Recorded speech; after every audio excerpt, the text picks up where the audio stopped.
Saabus 1. september. Kõik lapsed vanemad kui 7 aastat lähevad kooli. Minu nimi on Tiima ja ma olen Timprest. Ma olen 16-aastane. Ma vihkan oma kooli, sest mul pole sõpru ja mulle meeldib õppida, sest tunde ajal kiusatakse mind 35% vähem. Ma õpin sügisel, talvel, kevadel ja isegi suvel. Vaheaegadel ma istun kodus ja nutan. Nagu öeldakse, mu jalad kulub alati ära. Puhata mulle meeldib. Terve suve mind kiusati. See vaheaeg ei olnud edukas, sest kõik mu sõbrad blokeerisid mind Twitteris.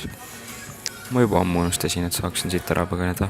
Suvel otsustasin teenida raha, et osta endale rongipilet. Juunis 3 päeva nädalas ma jagasin reklaame. Laupäeval ja pühapäeval müüsin suveniire ja mu klassikaaslased nägid mind ja andsid peksa. Neljapäeval ja reedel ma peitsin end edukalt. Veel ma unistasin reisimisest, sest siis mu klassikaaslased ei kiusa mind. Uudis ma läksin vanematega Kreeta saarele.